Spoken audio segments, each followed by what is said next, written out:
بسم اللہ الرحمن الرحیم۔ آج ہم شروع کر رہے ہیں نحو میر۔ یہ نحو کی بہت مشہور و معروف کتاب ہے اور تقریباً ہر مدرسے میں پڑھائی جاتی ہے ابتدائی طالب علموں کے لیے۔ تو انشاءاللہ تعالی ہم اس کو آسان بھاشا میں پڑھیں گے اور اس کی کچھ مشقیں بھی ہم کروائیں گے جس سے آسانی کے ساتھ یہ کتاب یاد ہو جائے گی۔ کچھ عربی مشق ساتھ میں کروائیں گے، اس کو ہم کچھ PDF بنائے ہیں، آپ دیکھ لیں گے۔ آج ہم خطبہ پڑھتے ہیں۔ خطبے سے پہلے جان لیں کہ نحو کو ایک پیڑ کی طرح آپ سمجھیں، پورا ایک مکمل پیڑ یا کہہ سکتے ہیں مکمل ایک عمارت ہے نحو۔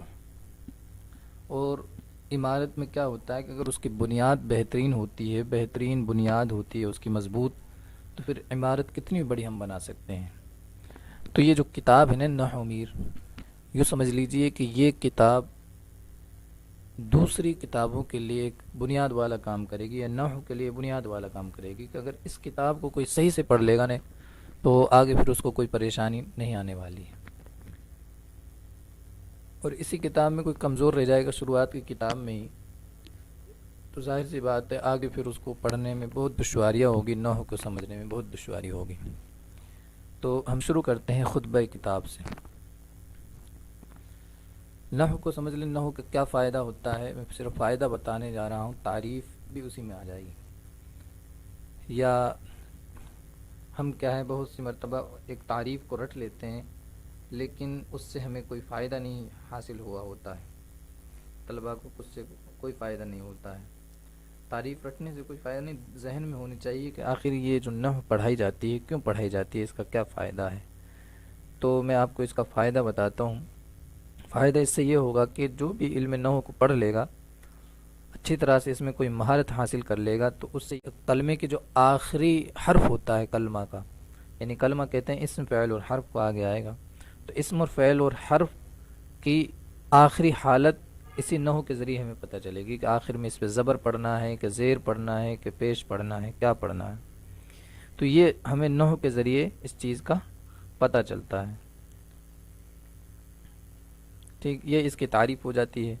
تو تعریف سمجھ گئے نا۔ اب وہ علم نحو وہ علم ہے جس کے ذریعے اسم فعل اور حرف یعنی کلمے کے آخر کے حالات معلوم ہو، معرب اور مبنی ہونے کی حیثیت سے، کہ کلمہ معرب ہے کہ مبنی ہے، سب آگے آ جائیں گے، آپ جان جائیں گے معرب و مبنی کو، اور ان کا ایک دوسرے سے ملانے کا طریقہ بھی معلوم ہو کہ ایک کو دوسرے کے ساتھ کس طرح ملایا جائے گا۔ یہ اس کی تعریف ہے۔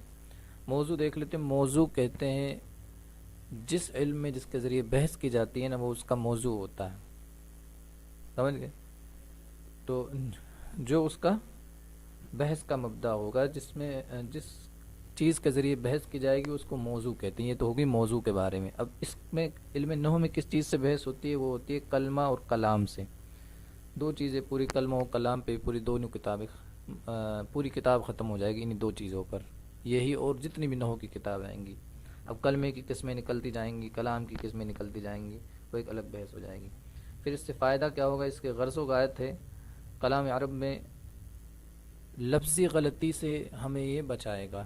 علم نحو لفظی غلطیوں سے کرنے سے انسان بچتا ہے علم نحو پڑھ لینے کے بعد میں۔ ٹھیک، تو یہ تو اس کی تعریف اور اس کے کچھ فوائد وغیرہ آپ لوگوں کے سامنے ہو گئے۔ ابھی ہم اس کا خطبہ شروع کرتے ہیں۔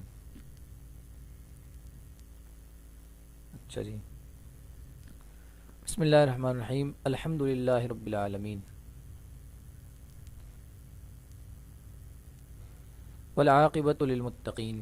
بسم اللہ الرحمن الرحیم کا معنی تمام تعریفیں اللہ کے لیے جو بہت مہربان نہایت رحم فرمانے والا ہے۔ الحمد للہ رب العالمین، بسم اللہ الرحمن الرحیم کا معنی ہے اللہ کے نام سے شروع جو بہت مہربان نہایت رحم فرمانے والا ہے۔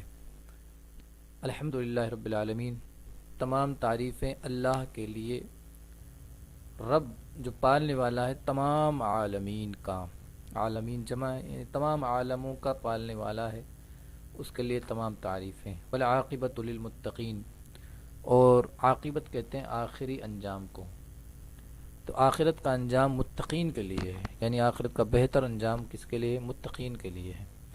والصلاة والسلام علی خیر خلقہ محمد و آلہ اجمعین، اور درود و سلام نازل ہو علی خیر خلقہ، اس کی سب سے بہترین مخلوق پر،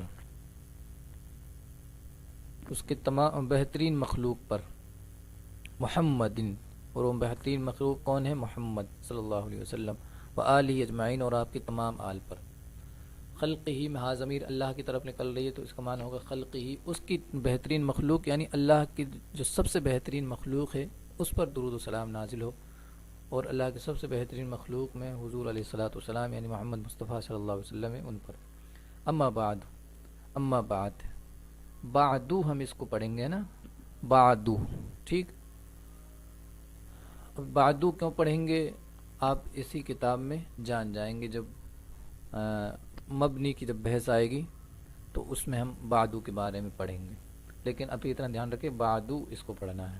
بدا ارشدک اللہ تعالی، جان لو اللہ تعالی آپ کو ہدایت دے، صحیح راہ کی ہدایت دے۔ ارشدک اللہ تعالی جو یہ جملہ ہے، عربی میں آیا ہے جو یہ جملہ، یہ والا، تو اس جملے کو یہاں کہیں گے جملہ معترضہ۔ جملہ معترضہ اس جملے کو کہتے ہیں جس جملے کا آگے و پیچھے سے کوئی تعلق نہیں ہوتا ہے، جیسے جو بھی بات ابھی چلے گی اس سے کوئی تعلق نہیں ہے، صرف دعا دینے کے لیے ایک جملے کو لے آئے ہیں، ایک کلمے کا ایک پورا ایک سینٹینس لے آئے ہیں، تو اس کو ہم کہیں گے جملہ معترضہ۔ ایسا کوئی جملہ آئے گا جس کا آگے اور پیچھے سے کوئی تعلق نہ ہو، عبارت جو چل رہی ہے اس سے کوئی تعلق نہیں ہوتا ہے تو اس کو جملہ معترضہ کہہ دیتے ہیں۔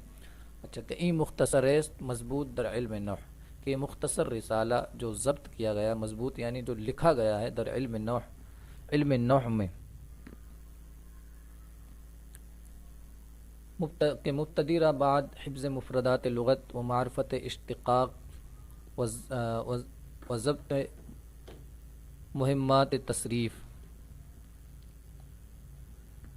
جو مبتدی کہتے ہیں شروعاتی طالب علم کو، مبتدی کو لغت کے مفردات یاد کر لینے کے بعد، ٹھیک، وہ اشتقاق کی پہچان، اور اشتقاق کی پہچان کے بعد، اشتقاق یعنی ایک کلمے سے دوسرے کلمہ کس طرح بنتا ہے، اس کی پہچان کے بعد یہ الگ ایک علم ہوتا ہے، ٹھیک۔ و ضبط مہمات تصریف، اور علم صرف کی اہم باتیں یاد کرنے کے بعد، یہ تین چیزیں جب آ جائیں گی انسان کے پاس، کیا کیا تین چیزیں بتائیں؟ ایک تو لغت کے مفردات، اور اشتقاق کی پہچان، اور علم صرف کی اہم باتیں، یہ تین چیزیں یاد کر لینے کے بعد آسانی کے ساتھ، بآسانی بکیفیت ترکیب عربی رہنمایت، آسانی کے ساتھ عربی ترکیب کے طریقے کی طرف راستہ دکھاتا ہے۔ یہ جو رسالہ لکھا گیا ہے اس سے یہ فائدہ ہوگا کہ یہ تین چیزیں اگر کسی کے صحیح ہوں گی، تھوڑے بہت مفردات یاد ہوں گے، یا علم صرف میں تھوڑی بہت مہارت حاصل ہوگی،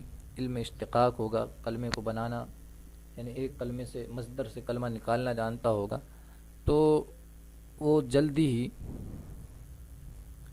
ترکیب کے طریقے کی طرف راہ دکھائے گا۔ یہ جو قاعدہ پڑھا جا رہا ہے، یہ نحو میر جو پڑھی جا رہی ہے، ٹھیک۔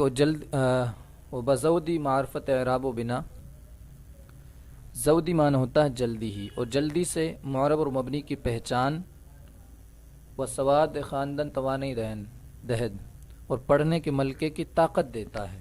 یہ رسالہ اسی کی بات چل رہی ہے، جو مختصر رسالہ لکھا گیا ہے، یہ جلدی ہی معرب اور مبنی کی پہچان اس کے ذریعے ہو جائے گی اگر ہم اس کو پڑھ لیں گے، اور پڑھنے کا ایک ملکہ آ جائے گا، ایک ہنر آ جائے گا، عربی زبان پڑھنے کا ایک ملکہ پیدا ہو جائے گا، ایک ہنر پیدا ہو جائے گا، اس کو کوئی کٹھنائی پیدا نہیں ہوں گی عربی زبان پڑھنے میں، یہ طاقت دے گا، توانائی دے رہا ہے نا۔ بتوفیق اللہ تعالی وعونہ، اللہ تعالیٰ کی توفیق اور اس کی مدد سے، یہ سب کچھ ہوگا اللہ کی توفیق سے اور اس کی مدد کے ساتھ ہی ہوگا۔ تو یہ فائدے ہوں گے۔ کیا کیا فائدے ہوں گے اس رسالے کو پڑھنے سے؟ آپ نے دیکھا، ایک تو آسانی کے ساتھ انسان ترکیب کرنا سیکھ جائے گا، ٹھیک، یہ ترکیب کا بیان آ گیا۔ دوسرا، معرب اور مبنی کی جلدی اس کو پہچان ہو جائے گی، ٹھیک، اور وہ سواد خواندن اور پڑھنے کی صلاحیت اس کے اندر پیدا ہو جائے گی، عربی زبان پڑھنے کی صلاحیت اس کے اندر اچھی خاصی آ جائے گی انشاءاللہ تعالی۔ تو یہ فائدہ ہوگا، یہ تو اس کا خطبہ تھا، ہم اس کو آگے پڑھیں گے، آگے پڑھتے رہیں گے انشاءاللہ تعالی۔